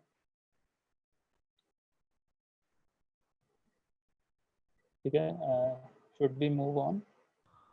अच्छा अनीक, आमिर हियर। मेरा क्वेश्चन ये था कि आपने जिन स्लाइड्स में दिखाया था ना कि कुछ हमारे पास बेस इमेजेस होते हैं और वो रीड ओनली होते हैं, उसमें मैं दिख रहा था कि एक Debian का इमेज भी था। क्या ये हर एक के लिए मैंडेटरी होता है या मतलब हमारी नीड बेस पे होता है? क्योंकि अगर हम ये कह रहे हैं कि हमारा जो हमने VM से डिफरेंट ये है कि हम इसको OS नहीं देते, इसका अपना मतलब सेपरेट OS नहीं देते, तो मैंने उस इमेज में देख रहा था कि आपने Debian का एक इमेज डाला हुआ है, तो वो हमारी नीड बेस होता है या मैंडेटरी होता है? नहीं, बेस इमेज आपका मैंडेटरी होता है, और वो जो हम गेस्ट ऑपरेटिंग सिस्टम की बात कर रहे थे उससे काफ़ी लाइट वेट होता है इस सेंस में कि वो जो होस्ट ऑपरेटिंग सिस्टम है उसका कर्नल यूज़ कर रहा होता है। तो बहुत थिन सी हमें डिस्ट्रीब्यूशन चाहिए होती है। डेबियन की भी हो सकती है आपके पास, अगेन रेड हैट की, एल्पाइन की, काफ़ी डिस्ट्रीब्यूशंस प्रोवाइडेड हैं, लेकिन आपको बेस इमेज ज़रूर चाहिए होता है जिसके ऊपर आपने अपनी एप्लीकेशन रन करनी है। वो आप पे डिपेंड करता है, आप डेबियन का यूज़ कर लें, एल्पाइन यूज़ कर लें, जितने प्रोवाइडेड है, नोड का जिससे हमने यूज़ किया हुआ था। तो वो बेस इमेज ज़रूरी है, क्योंकि आपने अपनी एप्लीकेशन किसी क्या कहते हैं ओएस के ऊपर तो रन करनी होनी चाहिए। लेकिन ये बिल्कुल एक ऑपरेटिंग सिस्टम से काफ़ी डिफरेंट है, क्योंकि काफ़ी चीज़ें वो होस्ट के ऑपरेटिंग सिस्टम की शेयर कर रहा होता है, जिस तरह कर्नल उसका शेयर कर रहा होता है। तो बहुत ज़्यादा चीज़ें जो हैं वो स्ट्रिप डाउन होती हैं एक नॉर्मल जो ऑपरेटिंग सिस्टम होता है, तो काफ़ी थिन सी लेयर होती है ये। अच्छा, अगर मैं आपकी बात को रिफ्रेश करूं तो इसका मतलब ये है कि हमें डॉकर डीमन रन करने के लिए एक ओएस चाहिए, लाइक जिस तरह अगर मेरी मशीन पे लिनक्स रन हो रहा है उसमें मैंने डॉकर का डीमन मतलब इंस्टॉल कर दिया। अब उसके अंदर जब मैं एक अपना इमेज रन करने लगा हूं, जब वो कंटेनर बनेगा तो उसके अंदर भी एक डीबीएन की एक थिन सी लेयर होगी जो उस इमेज के अंदर एक चल रही पूरा होगी। वर्चुअल एनवायरनमेंट होगा। जो एक कंटेनर होता है ना, वो एक आप उसका छोटा वर्जन कह लें वीएम का, लेकिन अगर हम कंपैरिजन करें उस बेस इमेज लेयर का जो गेस्ट ऑपरेटिंग सिस्टम है, तो वो काफ़ी ऑप्टिमाइज और काफ़ी थिन लेयर होती है, सिर्फ जितनी आपको चीज़ें चाहिए। सही, इसका मतलब है इसका ओएस भी होता है, मतलब हम कह देते हैं कि वीएम से डिफरेंट है, लेकिन कहीं ना कहीं ओएस इसमें होता है, लेकिन हाँ जी बिल्कुल ऑपरेटिंग सिस्टम होता है जिसके ऊपर एप्लीकेशन आपकी रिजाइड कर रही होती है। अच्छा, थैंक यू। ठीक है, welcome. I have a question. ठीक है, जी जी। अनिला है। So ये जो डॉकर फाइल है ये वन टाइम सेट बनानी, उसके बाद आपकी जितनी दफा भी आवाज़ ब्रेक हो रही है। I was asking कि जो डॉकर फाइल है वो वन टाइम सेटअप है कि जब भी कंटेनर के इमेज क्रिएट हो जाएगी और उसके बाद जितनी दफा भी कंटेनर चलेगा वो उस इमेज को यूज करेगा, या फिर एवरी टाइम जब भी कंटेनर ने चलना है तो डॉकर फाइल ने एग्जीक्यूट होना है? ये टोटली आप पे डिपेंड करता है। आपका एक सोर्स कोड फ्रीज हो गया, आप उसका जब डॉकर इमेज क्रिएट कर लेते हैं। अब अगर आपने सोर्स कोड में नहीं चेंज करना, तो उस इमेज को आप मल्टीपल टाइम्स कहीं पे भी डिप्लॉय कर सकते हैं। आप किसी ऑप्स के रिसोर्स को आप इमेज प्रोवाइड कर सकते हैं कि यार ये इमेज है, ये आप क्यूए पे डिप्लॉयमेंट कर दें, यही इमेज आप स्टेज पे प्रोडक्शन पे डिप्लॉयमेंट कर दें। लेकिन अगर आपका सोर्स कोड चेंज होता है, तो क्योंकि अब आप चाहते हैं जो सोर्स कोड में चेंजेस हैं वो रिफ्लेक्ट हों किसी एनवायरनमेंट पे, तो आपको अगेन जो चेंजेस हैं सोर्स कोड की, उन चेंजेस के साथ दोबारा इमेज क्रिएट करना पड़ेगा। तो बेसिकली वो एक न्यू इमेज क्रिएट हो जाएगी। हाँ जी, वो बिल्कुल आप जिस तरह सोर्स कोड के वर्जन्स मेंटेन करते हैं, आप इमेजेस के भी वर्जन्स मेंटेन करते हैं। वो हम डॉकर हब वाली पार्ट में देखते हैं आगे जाके। ठीक है, आगे चलें। अच्छा, मेरा एक क्वेश्चन है, उस्मान बात कर रहा हूँ। आमिर ने क्वेश्चन किया था कि कोई भी जो कंटेनर है वो एक ओएस पे चल रहा होता है, अगर मैं उसको सही समझूं तो ओएस पे वो नहीं चल रहा होता, कंटेनर के अंदर इटसेल्फ एक वर्चुअल एनवायरनमेंट होता है जिसमें ऑपरेटिंग सिस्टम की थिन लेयर होती है। नहीं तो हम हर कंटेनर के लिए वो सेम ही ओएस होगा, या मतलब जिस तरह आपने अभी एक देखिए ना, हर कंटेनर एक ही डॉकर फाइल से बना हुआ है, फिर तो वो सेम टाइप का बेस ओएस आपके अंदर होगा। अगर आपने 2-3 डिफरेंट कंटेनर रन किए हैं डिफरेंट इमेजेस से, और उन इमेजेस में डिफरेंट बेस इमेजेस यूज हुए हैं, तो फिर तो डिफरेंट होगा हर एक कंटेनर के अंदर एनवायरनमेंट। नहीं, जो ओएस है वो कहाँ स्पेसिफाई करते हैं हम? डॉकर फाइल में करते हैं, कहाँ बताते हैं? ये देखें, ये फ्रॉम में जो आप बेस इमेज देते हैं, इसमें आपको इंस्टॉलेशन मिलती है। अब ये जो नोड का इमेज अगर आप hub.docker.com पे जाके देखेंगे, तो ये लिनक्स की आई थिंक एल्पाइन के ऊपर भी इसकी एक डिस्ट्रीब्यूशन अवेलेबल है, और एक और लिनक्स के डिस्ट्रीब्यूशन पे। अब उस पर क्या किया हुआ है जो ओपन सोर्स लोगों ने, एक लिनक्स की सिंपल रॉ इम्प्लीमेंटेशन का एक इमेज पकड़ा है, और उसके ऊपर इसी तरह की एक डॉकर फाइल लिख के उसके ऊपर नोड जेएस से रिलेटेड चीज़ें इंस्टॉल कर दी और उसका एक इमेज बना दिया नोड के नाम से। इसी तरह एक फॉर एग्जांपल एल्पाइन की डिस्ट्रीब्यूशन थी लिनक्स की, उसका इमेज था, उस पर किसी ने क्या कहते हैं उस इमेज के थ्रू एक डॉकर फाइल बिल्ड की, उसमें बेस इमेज यूज़ कर लिया एल्पाइन का, उस पर जेडीके इंस्टॉल करने की इंस्ट्रक्शंस लिखी और उसका एक इमेज क्रिएट करके डॉकर हब पे रख दिया। अब आपने एक जावा की एप्लीकेशन रन करनी है, एक अप्रोच है कि आप बेस एल्पाइन का इमेज यूज़ करें, उसमें JDK 8 इंस्टॉलेशन JVM सेटअप की इंस्ट्रक्शंस लिखें और फिर वो वाला इमेज यूज़ करें। दूसरी ऑप्शन है कि आप डायरेक्टली JDK 8 इंस्टॉलेशन वाली एल्पाइन की डिस्ट्रीब्यूशन यूज़ करें और अपना सॉफ्टवेयर रन करने के सिर्फ कमांड्स लिखें। तो आपके पास जो बेस इमेजेस आपको मिलते हैं उस पर कोई ना कोई लिनक्स की आपके पास डिस्ट्रीब्यूशन मिलती है इंस्टॉल, जिसके ऊपर आपकी क्या कहते हैं एप्लीकेशन के रन टाइम से रिलेटेड कुछ चीज़ें इंस्टॉल्ड होती हैं। अब अगर मैंने जावा की एप्लीकेशन को कंटेनराइज करना होगा तो मैं नोड का बेस इमेज नहीं यूज़ करूँगा, क्योंकि मुझे नोड की चीज़ें तो नहीं चाहिए, मुझे जेडीके और जेवीएम वगैरह चाहिए, तो मैं वही डिस्ट्रीब्यूशन यूज़ करूँगा जिसमें मुझे जेडीके और जेवीएम इंस्टॉल मिलता है। अगर मुझे भी लिनक्स का स्पेसिफिक वर्जन यूज करना है तो वो भी आपके पास ऑप्शन अवेलेबल होती है। आप .docker.com पे आप अपना रिक्वायर्ड आप सर्च कर लें, आपको कौन सा वाला इमेज चाहिए। अब जिस तरह ये नोड का है ना, इसमें भी आपको वो ऑप्शन देता है कि आपने लिनक्स के कौन सा वाला ARM वगैरह और कौन सी वाले कितने बिट आपको चाहिए और कौन सी वाली डिस्ट्रीब्यूशन चाहिए, एल्पाइन या डेबियन वगैरह, तो वो आपको मिल जाती है। रेकमेंड वो यही करते हैं कि जो ऑफिशियल रेपोजिटरीज हैं वो यूज़ करें। जिस तरह ये नोड की जो इमेज है, ये node.js की ऑफिशियल कम्युनिटी प्रोवाइड करती है, तो अगर आप ऑफिशियल नहीं यूज़ करना चाहते तो इट्स अप टू यू, आप कोई भी और डिस्ट्रीब्यूशन सर्च करके डॉकर हब से वो यूज़ कर सकते हैं। It's totally up to you. अच्छा, इसमें एक कंफ्यूजन और हुई है कि अभी आपने रिपोजिटरी का वो टर्म यूज किया, शुरू में भी आपने वो रजिस्ट्री की टर्म यूज की थी। वो भी अब आगे इसमें स्लाइड्स में, अगर रिपोजिटरी उससे और रिलेटेड क्वेश्चन है तो वहाँ जाके देख लें, वो भी आगे है डॉकर हब का सेक्शन। चलें, ठीक, थैंक यू। ठीक है, वेलकम। अस्सलाम वालेकुम। अब्दुल समद है जी, थोड़ा सा ऊंचा बोलने का। अस्सलाम वालेकुम, अब्दुल समद है, आवाज़ आ रही है? जी। अच्छा, मैं आपसे ये पूछना चाह रहा था कि हमारे पास इंटर कंटेनर कम्युनिकेशन हो सकती है, क्योंकि जो हाँ जी, बिल्कुल हो सकती है। वो वाली चीज़ हमने नेटवर्क वाले पार्ट में कवर की हुई है कमिंग स्लाइड्स में। अच्छा, सही है, चलो ठीक है। जी, आगे चलूँ या फिर कोई और मुझे चले, मेरे ख्याल में 20 मिनट से आप आगे चलें, फिर आगे क्वेश्चंस और ले लेंगे। ठीक है। अच्छा, हम CLI कमांड्स पे आए थे। हमने बात की थी कि डॉकर क्लाइंट ने डॉकर होस्ट के साथ कम्युनिकेट करना है तो या तो CLI कमांड्स के थ्रू करता है या APIs के थ्रू करता है। तो CLI कमांड्स कुछ हैं ये। अगर आपने रजिस्ट्री से इमेज पुल करना है तो पुल की कमांड होती है। आपने डॉकर फाइल से डॉकर इमेज बिल्ड करना है, उसके लिए डॉकर बिल्ड की कमांड होती है। डॉकर इमेज से कंटेनर रन करना है तो डॉकर रन की कमांड है। अवेलेबल आपके पास डाउनलोडेड इमेजेस आपके पास मशीन पे कितने हैं वो डॉकर इमेजेस से लिस्ट हो जाते हैं। डॉकर PS से आपके पास रनिंग कंटेनर्स की लिस्ट आ जाती है। आपने कंटेनर के अंदर कुछ कमांड एग्जीक्यूट करनी है, वो डॉकर एग्जीक्यूट से होती है। इसी तरह अगर आपने एक रनिंग कंटेनर को स्टॉप करना है तो डॉकर स्टॉप की कमांड है। इसी तरह आप रनिंग कंटेनर को पॉज या रिज्यूम भी कर सकते हैं डॉकर पॉज और डॉकर रिज्यूम की कमांड से। और आपने कोई कंटेनर जो काम आपने अचीव करना था वो कर लिया, अब वो वैसे ही मेमोरी ले रहे जो क्रिएटेड है, तो आप रिमूव RM की कमांड से कंटेनर रिमूव कर सकते हैं। इसी तरह आपने इमेज कोई रिमूव करनी है तो RMA डॉकर RMA की कमांड होती है। तो ये कुछ बेसिक कमांड हैं, इसके अलावा और भी काफ़ी ज़्यादा कमांड्स होती हैं नेटवर्किंग के लिए, स्टोरेज के लिए, बाकी तो वो डिफरेंट और भी ये बेसिक कमांड हैं जो हम ज़्यादातर यूज़ करते हैं। अच्छा, अब ये वाली चीज़ है जो हम अभी क्वेश्चंस भी आ रहे थे कि रजिस्ट्री वाली चीज़, ये क्या कहते हैं, जिस तरह हमारे पास गिटहब एक रेपो होती है रेपोजिटरी सोर्स कोड मेंटेन करने के लिए, इसी तरह हमारे पास जो डॉकर प्रोवाइड करता है वो डॉकर हब की रेपोजिटरी है।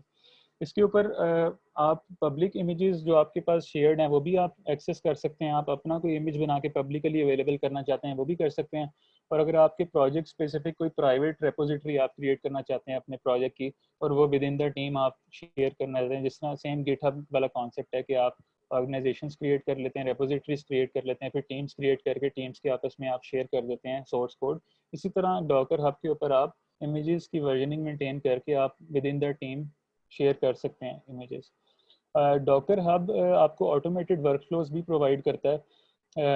इस एक एग्जांपल ये है कि आप डॉकर हब पे अपना गिटहब के साथ हुक्स कॉन्फ़िगर कर लें, तो आप जैसे ही सोर्स कोड पुश करते हैं, फॉर एग्जांपल मास्टर ब्रांच में, तो आपने मास्टर का हुक कॉन्फ़िगर किया हुआ है, तो as soon as you push your code to master branch, तो उसी टाइम के ऊपर उस कोड से एक इमेज बिल्ड होके हमारी डॉकर हब की रेपोजिटरी में सेव हो जाता है न्यूअर लेटेस्ट वर्जन से। ठीक है, तो मेन इस यही सिंपल गिटहब वाला कॉन्सेप्ट है कि हमारे पास वहाँ पे सोर्स कोड की वर्जनिंग मेंटेन हो रही होती है, यहाँ पे इमेजेस की वर्जनिंग हमारे पास मेंटेन हो रही होती है।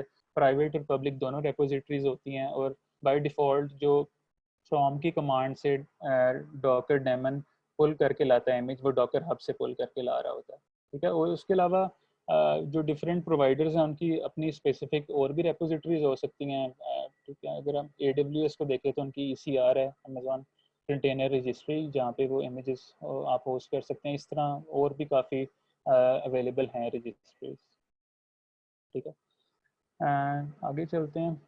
अब अच्छा ये अनीक, हमारा जी अनीक मेरा इसमें क्वेश्चन ये था कि आपने शुरू में रजिस्ट्री का टर्म भी यूज की थी, तो उसमें रजिस्ट्री और रिपोजिटरी दोनों सेम चीजें हैं या डिफरेंट हैं? रजिस्ट्री और रेपोजिटरी, रेपोजिटरी तो जिस तरह आपकी एक कोड रेपो होती है, आपने एक इमेज, आपका प्रोजेक्ट इमेज है, उस एक इमेज को आपने सेव करना है ऊपर डॉकर हब के ऊपर, तो आपको उसके अगेंस्ट एक रेपोजिटरी बनानी पड़ेगी ना। एक रजिस्ट्री मल्टीपल क्या कहते हैं रेपोजिटरीज कंटेन कर रही होगी, जिस तरह आपके गिटहब के अकाउंट में मल्टीपल रेपोजिटरीज होती हैं, एक आपके iOS के सोर्स कोड के लिए होती है, एक एंड्रॉइड के लिए होती है, तो आपके पास रेपोजिटरीज मल्टीपल हो सकती हैं डिफरेंट प्रोजेक्ट्स के लिए। तो रजिस्ट्री एक मेन, ठीक है ठीक है। अच्छा, ये हमारा end to end Docker flow है कि डॉकर फाइल से हम सोर्स कोड को बिल्ड करके इमेज क्रिएट कर लेते हैं, उस इमेज को हम टैग कर सकते हैं एक स्पेसिफिक नेम से, उसको हम डॉकर रजिस्ट्री पे पुश कर सकते हैं, या पहले से एग्जिस्टिंग कोई ऑप्स की टीम फॉर एग्जांपल आपने डेवलप करके इमेज पुश कर दिया रजिस्ट्री पे, और ऑप्स की टीम उस रजिस्ट्री से इमेज पुल कर लेती है, उस इमेज से एक रनिंग कंटेनर रन करना है, उस कंटेनर को स्टार्ट स्टॉप रीस्टार्ट कर सकते हैं, और फिर अगेन उस कंटेनर की टॉप मोस्ट लेयर में कोई चेंजेस हुई हैं तो उसको कमिट करके आप दोबारा एक नया इमेज बना के अगेन टैग करके आप सेव कर सकते हैं। इसी तरह आपकी इमेजेस को आप आर्काइव कर सकते हैं या किसी आर्काइव से आप लोड भी कर सकते हैं। तो ये एंड टू एंड फ्लो होता है कि आप किस तरह सोर्स कोड से लेके आपका इमेज कंटेनर बिल्ड होना है, रेपोजिटरी पे इमेज पुश करना है, उससे लेके आना है, तो ये एंड टू एंड फ्लो है। उसके बाद अब ये नेटवर्किंग वाला कॉन्सेप्ट आ जाता है। अभी जिस तरह एक क्वेश्चन भी आया था कि अगर कंटेनर्स हैं मल्टीपल, उन्होंने आपस में कम्युनिकेट करना है या एक कंटेनर ने आउटसाइड द वर्ल्ड कम्युनिकेट करना है किसी चीज़ के साथ, तो उसके लिए नेटवर्किंग का कॉन्सेप्ट होता है जो डॉकर प्रोवाइड करता है। अब वो किस तरह काम कर रहा होता है, हमारे पास नेटवर्क ड्राइवर्स होते हैं जो ये नेटवर्किंग वाला काम कर रहे होते हैं, और डॉकर हमें कुछ प्री डिफाइंड ड्राइवर्स प्रोवाइड करता है 2 टाइप के, और अगर उसके अलावा कोई थर्ड पार्टी ड्राइवर्स कोई प्रोवाइड करता है तो वो कोई क्या कहते हैं क्लाउड प्रोवाइडर हो सकता है, वेंडर। फॉर एग्जांपल मैं एग्जांपल देता हूँ कि आपने अपना डॉकर कंटेनर होस्ट करना है AWS पे, तो AWS आपको कोई नेटवर्क के लिए ड्राइवर दे सकता है कि अगर आपने हमारे क्लाउड प्रोवाइडर पे नेटवर्किंग करनी है तो आपको ये वाला ड्राइवर चाहिए होगा, वो as a plugin install हो जाएगा आपके कंटेनर में, और फिर उस ड्राइवर को यूज़ करते हुए आप नेटवर्किंग कर सकते हैं। ठीक है, जो बाय डिफ़ॉल्ट प्रोवाइड करता है डॉकर, हमें वो 2 होते हैं, ब्रिज और होस्ट, वो आगे जाके हम देख लेते हैं। उसके साथ एक IPAM ड्राइवर्स होते हैं। IPAM ड्राइवर्स क्या होते हैं कि अगर आप कोई सबनेट स्पेसिफाई नहीं करते, कोई IP या पोर्ट स्पेसिफाई नहीं करते, तो IPAM ड्राइवर्स अवेलेबल पूल में से आपको IP और पोर्ट असाइन कर देते हैं। ठीक है, उसके अलावा जो आपके कंटेनर्स होते हैं वो नेटवर्क के साथ एंड पॉइंट से कनेक्टेड होते हैं, जिस तरह एंड पॉइंट 1 है 2 3। एंड पॉइंट में क्या क्या इन्फॉर्मेशन होती है, IP एड्रेस होता है, वर्चुअल और फिजिकल एड्रेस होता है, और पोर्ट्स होती हैं कि मैंने कहाँ पे जाके कनेक्ट करना है। ठीक है, अब देख लेते हैं कि जो डॉकर नेटवर्क प्रोवाइड करता है वो कौन कौन से हैं। सबसे पहले एक ब्रिज नेटवर्क है। अब आप कंटेनर रन करते हुए कोई भी नेटवर्क स्पेसिफाई नहीं करते तो बाय डिफ़ॉल्ट जो नेटवर्क असाइन होता है वो ब्रिज नेटवर्क होता है। और ब्रिज के केस में क्या होता है, जिस तरह नाम से हम देखते हैं कि ब्रिज क्रिएट हो जाता है और जितने कंटेनर उस नेटवर्क के अंदर हैं वो उस ब्रिज से कनेक्टेड होते हैं। ठीक है, अब इसमें एडवांटेजेस क्या हैं कि अगर आप चाहते हैं कि मेरे फॉर एग्जांपल 3 कंटेनर्स हैं, वो सिर्फ आपस में कम्युनिकेट करें, उसके अलावा कोई और कंटेनर है वो बीच में इनसे कम्युनिकेट ना कर सके, आइसोलेटेड हो जाती हैं, तो उन 3 कंटेनर्स को आप ब्रिज नेटवर्क में रख देंगे और वो आपस में तो कम्युनिकेट कर सकेंगे, लेकिन आउटसाइड उन 3 के अलावा कोई और कंटेनर उनसे कम्युनिकेट नहीं कर सकेगा। और with in the bridge container अगर एक कंटेनर ने दूसरे से कम्युनिकेट करना है तो वो डायरेक्टली कंटेनर के नाम से कम्युनिकेट कर सकता है। ठीक है, DNS वाला जो कॉन्सेप्ट होता है, तो ये हमें एडवांटेज मिलता है ब्रिज में।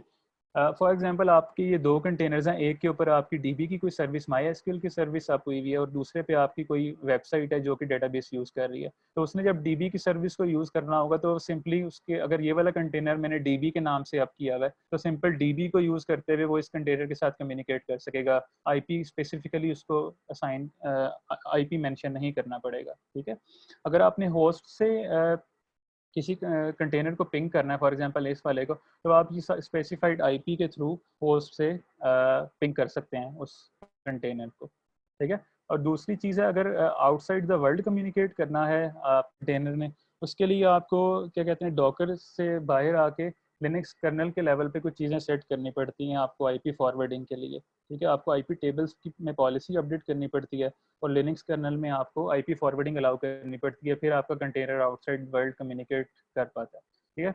सेकंड टाइप का हमारे पास नेटवर्क होता है होस्ट नेटवर्क।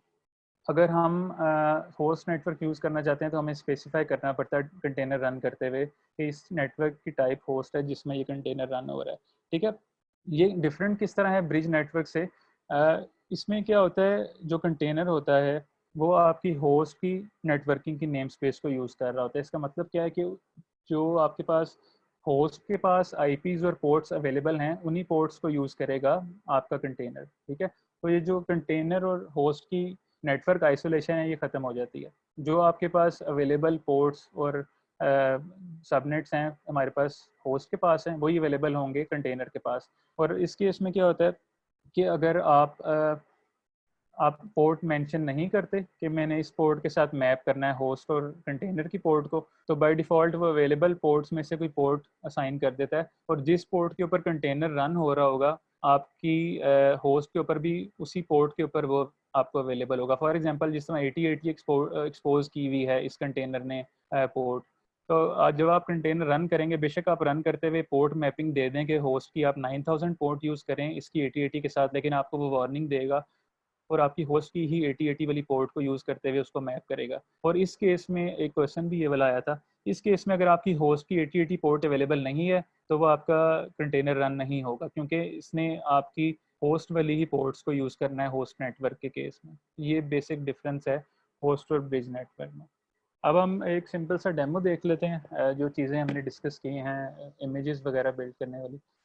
ये मेरे पास सिंपल एक जावा का प्रोजेक्ट है स्प्रिंग बूट का। आप सिंपल इसमें मैंने कुछ ज़्यादा नहीं किया हुआ है, आप सिंपल एक बेयर बोन प्रोजेक्ट सेटअप कर सकते हैं स्प्रिंग का और उसमें आपने कुछ चीज़ें वगैरह ऐड करनी है वो करके।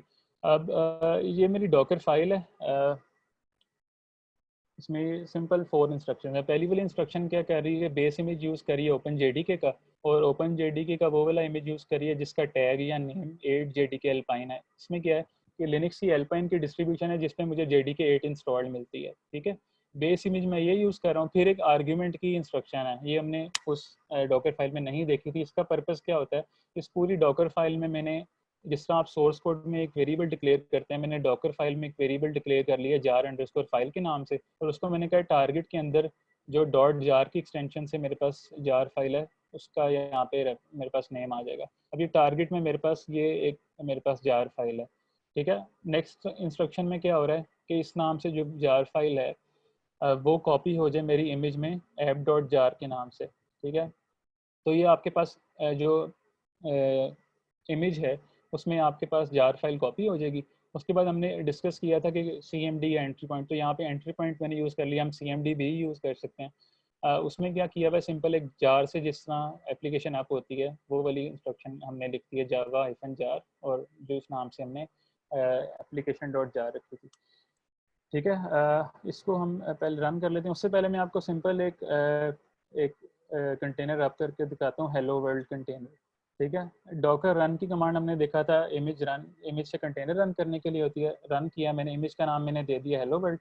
अब अगर मैं ये कमांड एग्जीक्यूट करता हूँ तो अब देखते हैं कि वो यहाँ पे हमें क्या शो करता है। अब लोकली उसे इमेज नहीं मिला हेलो वर्ल्ड का, ठीक है। तो वो क्या करेगा, डॉकर हब से पुल करके लाएगा पहले इमेज और वो पुल करने के बाद उस इमेज को कंटेनराइज फॉर्म में रन करेगा। यहाँ पे वो हमें स्टेप्स भी बता रहा है कि ये मैसेज जनरेट करने के लिए डॉकर ने ये किया है। सबसे पहले डॉकर क्लाइंट ने क्या किया, डॉकर डेमन के साथ कांटेक्ट किया, जो हमने डॉकर रन की कमांड लिखी थी क्लाइंट पे।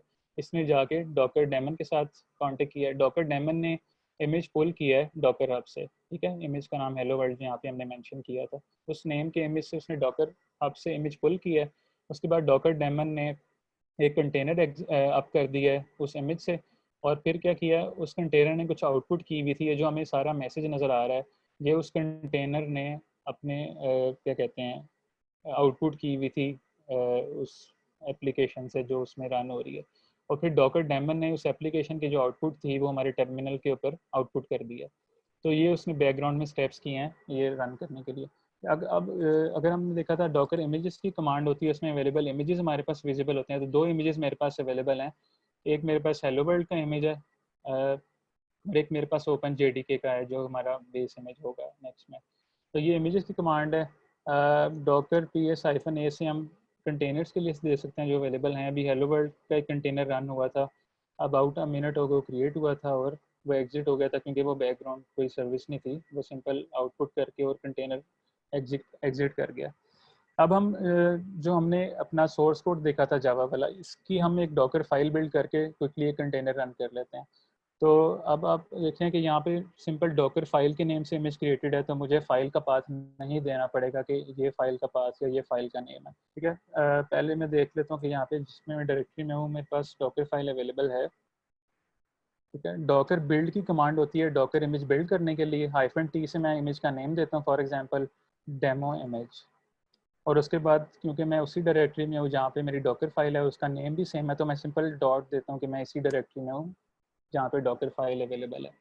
अब ये क्या करेगा, जो मेरे पास इंस्ट्रक्शंस थी डॉकर फाइल में, अब स्टेप 1 में उसने ओपन JDK मेरे पास ये ऑलरेडी डाउनलोडेड थी तो वो पुल करके नहीं लाया डॉकर हब से। सेकंड में उसने एक आर्गुमेंट क्रिएट कर लिया। थर्ड में उसने वो जार फाइल कॉपी कर दी। और फोर्थ में उसने एंट्री पॉइंट के थ्रू ये कमांड वहाँ पे एंटर कर दिया इमेज के अंदर, जो कि कंटेनर अप होने पर आना होगी। अब मैं अगर डॉकर इमेजेस की कमांड से इमेजेस की लिस्ट देखता हूँ तो मेरे पास एक डेमो इमेज होगा जो मैंने ऊपर क्रिएट किया। ठीक है, अब इसके थ्रू एक डॉकर कंटेनर रन कर लेते हैं डॉकर रन की कमांड से। और अब मैं चाहता हूँ कि मेरा कंटेनर बैकग्राउंड में एग्जीक्यूट हो, जिस तरह हेलो वर्ल्ड की कमांड ने मुझे आउटपुट किया था टर्मिनल पे, इस तरह मुझे आउटपुट ना नजर आए। तो डिटैच की कमांड, डिटैच का फ्लैग होता है -d। उसके बाद मैं कंटेनर को नेम दे सकता हूँ, हाइफन नेम से मैं कहता हूँ माई कंटेनर। और उसके बाद पोर्ट मैपिंग होती है कि मेरी होस्ट की कौन सी वाली पोर्ट मैप हो कंटेनर की पोर्ट पे। अब क्योंकि जो मेरी स्प्रिंग बूट की ऐप है वो टॉमकेट यूज़ कर रही होती है, एम्बेडेड टॉमकेट 8080 पोर्ट पे रन कर रहा होता है। तो मैं कहता हूँ मेरी मशीन की 9000 वाली पोर्ट जो कंटेनर है उसकी 8080 वाली पोर्ट पे मैप हो, और एट द लास्ट मुझे इमेज का नेम देना पड़ता है जिस इमेज से मैंने कंटेनर रन करना है। तो जो डेमो इमेज हमने ऊपर क्रिएट किया, ठीक है, इसने कंटेनर आप कर दिया, कंटेनर का ID हमें प्रोवाइड कर दिया। अब हम अगर चेक करना है तो हम 9000 पोर्ट के ऊपर जाके देख लेंगे कि मेरा कंटेनर अप हुआ है या नहीं हुआ।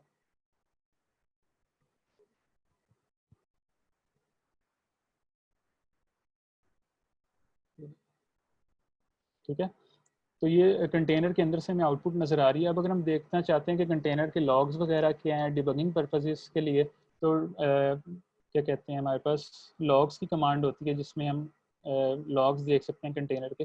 तो ये उसके अंदर क्या कहते हैं कंटेनर के लॉग्स हैं, जिसमें जो एक स्प्रिंग की एप्लीकेशन आप हुई है उसने बताया है कि यहाँ पे टॉमकेट 8080 पोर्ट के ऊपर रन कर रहा है जिसको हमने मैप किया था अपनी पोर्ट पे।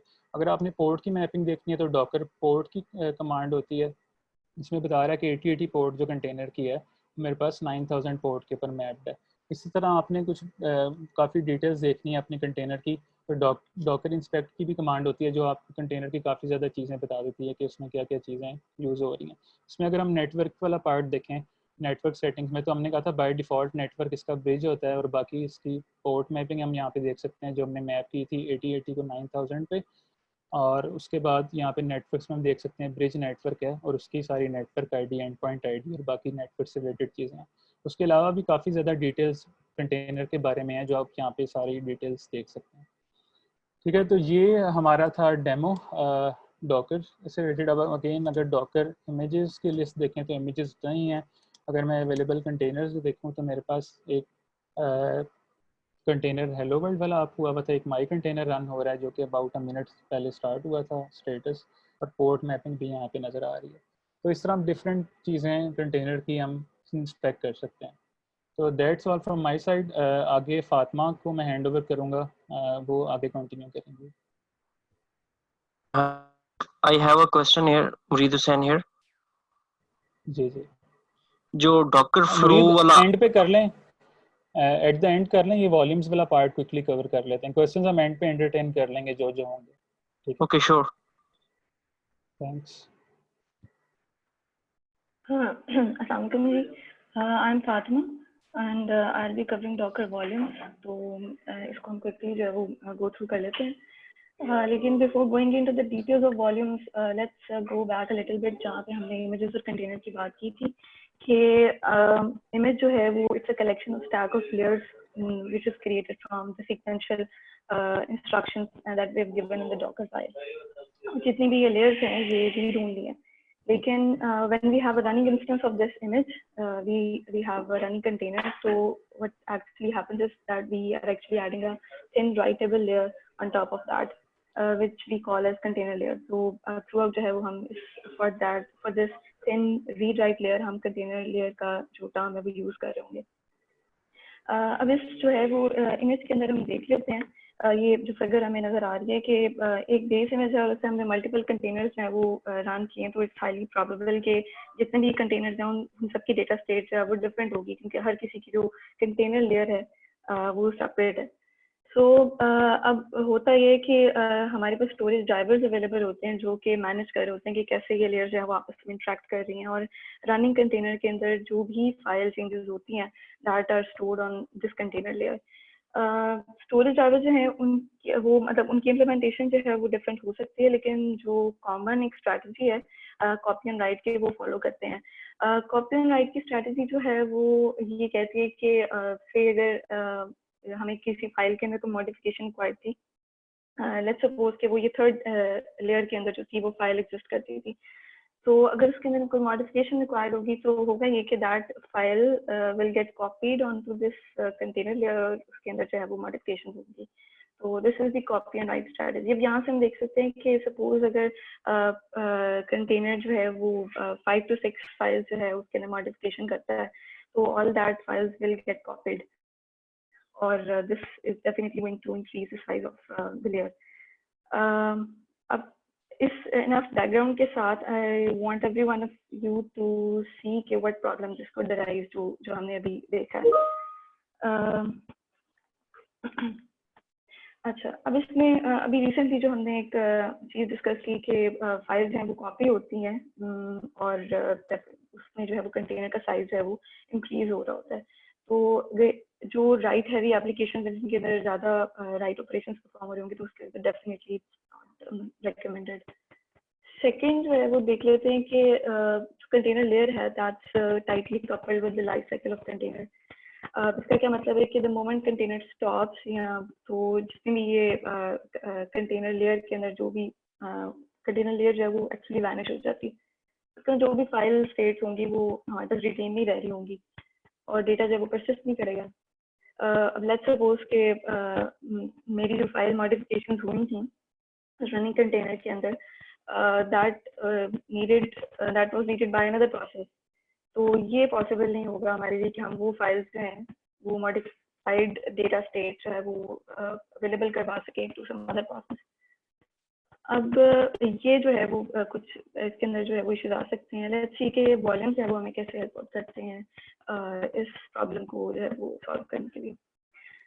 अच्छा, सबसे पहले तो अगर वॉल्यूम्स का हम बिल्कुल बेसिक कॉन्सेप्ट देखें ना, बिल्कुल इन सिंपल टर्म्स जो है वॉल्यूम्स को हम कह सकते हैं कि वो काइंड ऑफ शेयर्ड फोल्डर होता है या काइंड ऑफ शेयर्ड फाइल्स होती हैं जो होस्ट सिस्टम के ऊपर राइट कर रही होती हैं, और हम जो है वो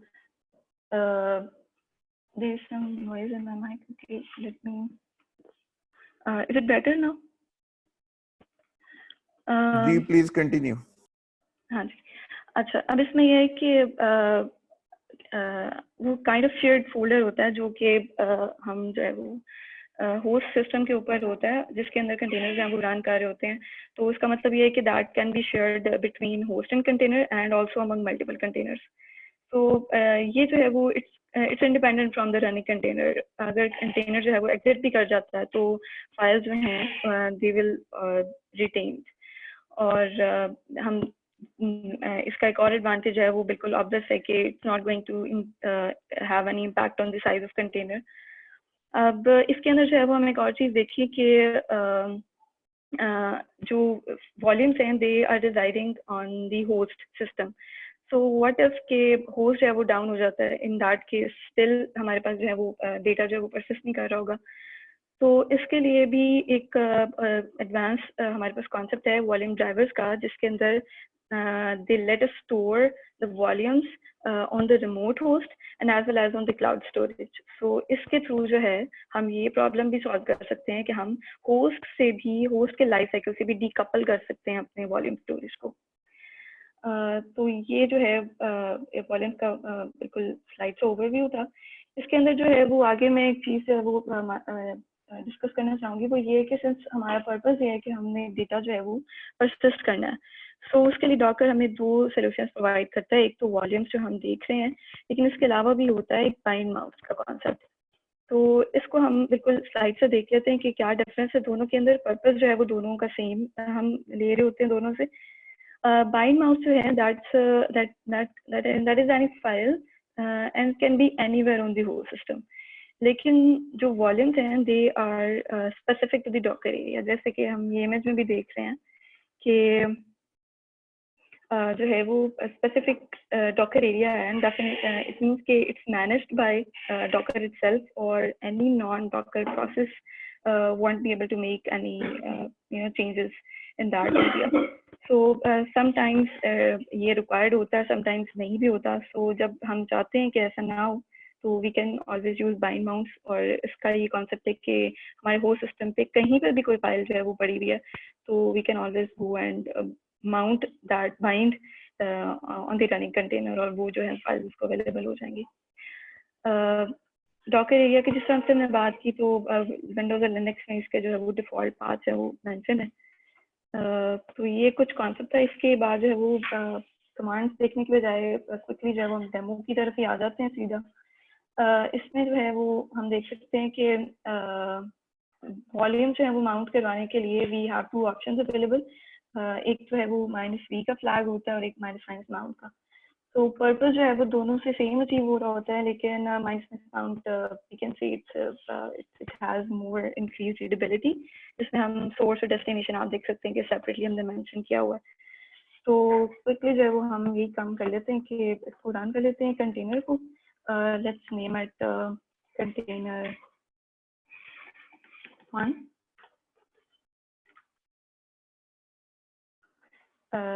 हाँ जी, और I be using this -v flag. इसके लिए जो है मुझे सबसे पहले अपना वॉल्यूम स्पेसिफाई करना है, तो आई नेम इट वॉल्यूम 1। अब इसमें यह है कि अगर वॉल्यूम 1 एग्जिस्ट करता होगा तो वो माउंट हो जाएगा, लेकिन अगर से वॉल्यूम 1 जो है वो एग्जिस्ट ही नहीं करता तो वो उसको पहले क्रिएट करेगा और फिर माउंट कर लेगा। तो हमें एक्सप्लिसिटली जाके क्रिएट करने की जरूरत नहीं है। उसके बाद कॉलम सेपरेटेड जो है वो हम स्पेसिफाई करते हैं कि ये वॉल्यूम हमने कंटेनर के अंदर के किधर माउंट करवाना है। So let's create a test directory inside the container, और हम चाहते हैं कि उसके अंदर माउंट हो जाए। और इसके अलावा जो है वो मैं एक ये इमेज जो है वो अवेलेबल था उसको यूज कर रही हूँ। ओपन बिजी बॉक्स पे से हम कोई कंटेनर रन कर लेते हैं। तो ये इसके थ्रू हम जो है वो देख रहे हैं कि कैसे हमने एक वॉल्यूम माउंट किया है। अब सिंस हमने इंटरैक्टिव मोड में रन किया था तो we are inside container. Let's see कि ये जो टेस्ट डायरेक्टरी है इसके अंदर क्या अवेलेबल है। अभी इसमें कुछ भी नहीं है। सो हम क्या करते हैं कि रनिंग कंटेनर के थ्रू इसके अंदर हम कुछ फाइल क्रिएट कर लेते हैं, और पर्पस हमारा ये होगा देखना कि अगर ये कंटेनर एग्जिट कर जाता है तो ये जो फाइल्स हैं ये रिटेन करनी चाहिए, और हम इसको किसी और वॉल कंटेनर के ऊपर भी माउंट करवा सकेंगे। ये तो अब मैंने यहाँ पे जो है वो एक ये क्रिएट कर लिया। ठीक है जी। अब हम क्या करते हैं कि इसकी जरूरत नहीं है। ठीक है, तो अब हम इस कंटेनर को जब वो एग्जिट कर देते हैं और हम एक और कंटेनर जो है वो रन करते हैं और उसके ऊपर हम सेम वॉल्यूम माउंट करेंगे। अब ये जो टेस्ट डायरेक्टरी है ये तो सिंस इनसाइड द कंटेनर है तो इट डजंट मैटर कि इसका क्या नाम हो, लेकिन ये वॉल्यूम जो है जो भी हमने क्रिएट किया था ये हम इसका नेम जो है वो मैटर करता है। ये हमने सेम वॉल्यूम माउंट करना है। तो हमने एक और कंटेनर रन किया है और इसमें जो है वो टेस्ट डायरेक्टरी 1 के नेम से है। अब इसके अंदर हम देख लेते हैं कि इवन दो कंटेनर 1 एग्जिट हो गया था, लेकिन उसने जो फाइल क्रिएट की थी, जो मॉडिफिकेशंस की थी वो वॉल्यूम्स के थ्रू जो है वो परसिस्ट कर रही है हमारे पास। तो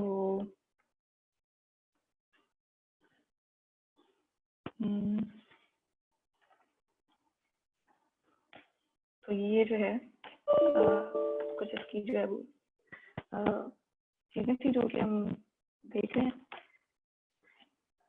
हाँ जी, so I think that's it from my side. हमने बेसिक चीजें जब वो कवर कर ली हैं, शॉर्ट ऑफ टाइम ऑलरेडी, तो that would be enough. Yeah, thank you.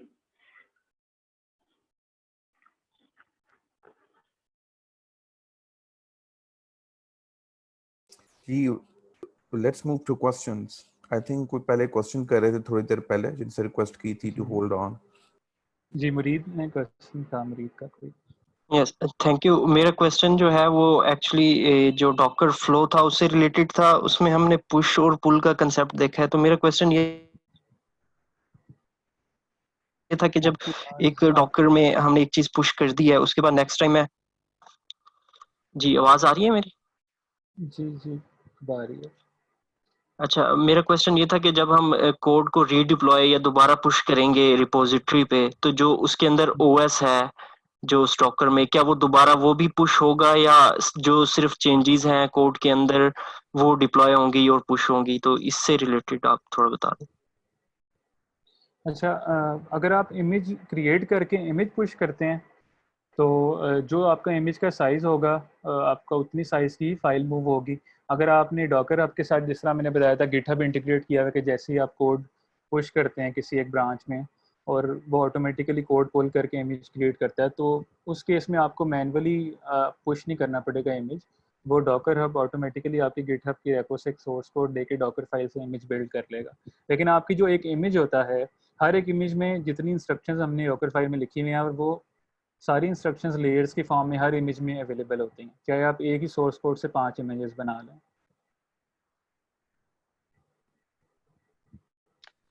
Hanan here. I have a question for Fatma.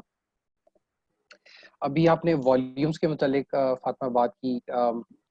सो मेरा क्वेश्चन ये है कि पहला दो क्वेश्चन हैं basically. So the first question is can we share one volume across two और more than one running instances of docker? एक चीज ये मैंने खुद ट्राई नहीं किया, but just this question came to my mind, so I thought to ask you. So can we share the volume between more than one running instances? Secondly, bind mounts make it very easy. For instance, if you have like some starting script or some initial data file for your project, you can place it in your folder and you can map it and then you can get it within your Docker container. So यहाँ पे volume दो चीजें, क्या कोई ऐसी utility, did you come across any Windows utility जिससे हम कोई इनिशियल सीड फाइल्स रखवा सकें वॉल्यूम में? बिकॉज बहुत सारे डॉकर इमेजेस में आपको जरूरत पड़ जाती है इनिशियल डेटा फाइल्स रखवाने की। तो क्या कोई ऐसी यूटिलिटी है जिससे हम एक्सप्लोर कर सकें कि वॉल्यूम इस वक्त क्या है और उसमें कुछ डेटा कॉपी ओवर करवा सकें ताकि हम उसको कंटेनर में एक्सेस कर सकें? अच्छा, to answer your first question जिसमें sorry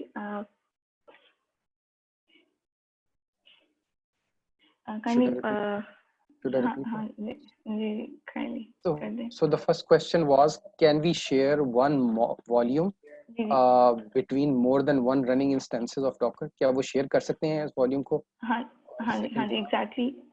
Yeah, we can mount a single volume onto 2 running containers at a time. और सेकंड जो आपने बात की कि बाइंड माउंट, जैसे आपने खुद ही एक्सप्लेन कर दिया है कि वो जो है वो अगर कोई इनिशियल स्क्रिप्ट हमें चाहिए होता है तो उसकी बजाय से कि अगर हम वो वॉल्यूम के थ्रू अचीव करना चाहें तो वो थोड़ा डिफिकल्ट होगा। लेकिन इस चीज़ को हम देख सकते हैं असल में, जैसे हम जब वॉल्यूम की हमने बात की थी कि नॉन डॉकर प्रोसेसेस जो हैं they are not allowed to make any changes inside that. तो उसका पर्पस ही ये है कि उसको जो है वो डॉकर एरिया और डॉकर खुद से मैनेज कर रहा है। तो मेरा ख्याल है कि दोनों में जो एक की डिफरेंस था वो इसी चीज़ से आ रहा था। तो अगर हम वो एक यूटिलिटी जो है वो दूसरे में अवेलेबल करवाते हैं तो इट वांट, मेरा ख्याल है कि उसका वो होगा नहीं कि उसका पर्पस ही ये है कि डॉकर उसको खुद से मैनेज कर रहा हो। तो अगर हमने उसमें भी आउटसाइड द डॉकर प्रोसेस जो है नॉन डॉकर प्रोसेस से उसको मैनेज करना है तो what's the advantage? Then how you would provide those seed files? उसको फिर आपको बस वे अराउंड ही ढूंढने पड़ेंगे। I mean to say you would have to place it on some FTP या कहीं और इस तरह स्टोरेज पे रख के एक्सेस करके फिर उसको रन टाइम पे एक्सेस कर रहे होंगे। तो should not be there some way, some mechanism to put those seed files? मेरे ख्याल में इसमें थोड़ी सी कोई अगर रिसर्च करके हम कोई ऐसा solution, because volumes definitely there is no argument कि वो बेहतर है, बट अगेन थोड़ी सी फ्लेक्सिबिलिटी तो हो कि हम वो इनिशियल स्क्रिप्ट्स कैसे रखवाएंगे उस वॉल्यूम के अंदर। तो बिकॉज आइडियली प्रोजेक्ट्स में तो हम यूजुअली कोई टेस्ट वाली फाइल तो नहीं कर रहे होते, हम यूजुअली कोई सैंपल फाइल्स रखवा रहे होते हैं। This is one of the challenges that I actually faced. That's why I'm asking this question. क्या कोई ऐसा easy mechanism है जो हम seed files रखवा सकें volumes? हाँ जी, मेरा ख्याल है कि हम इसको थोड़ा एक्सप्लोर कर सकते हैं। हाउ अबाउट के इसको थोड़ा सा फाइंड आउट करके मैं फिर आपको रीच आउट करूँ अगर मुझे कोई सोल्यूशन मिलता है इसका तो।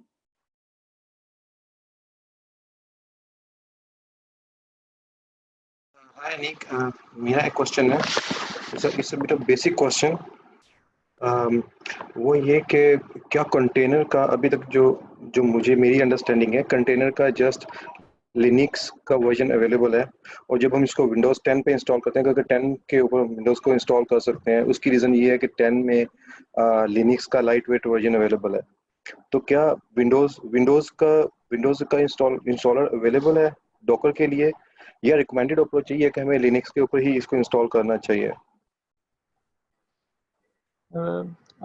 आपके डॉकर जो डॉकर इंजन या डॉकर डेमन है, उसकी आपको डॉकर फॉर विंडोज़ की डेस्कटॉप एप्लीकेशन आपको मिलती है, उसमें आपको कमांड लाइन इंटरफेस भी मिलता है। तो आप विंडोज़ के ऊपर डॉकर रन कर सकते हैं।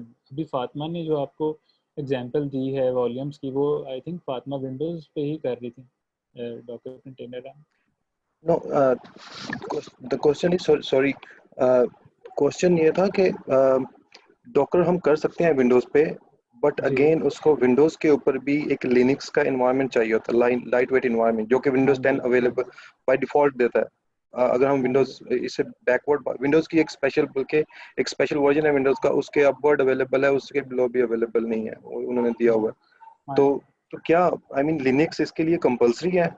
हाँ जी, बिल्कुल कंपल्सरी है।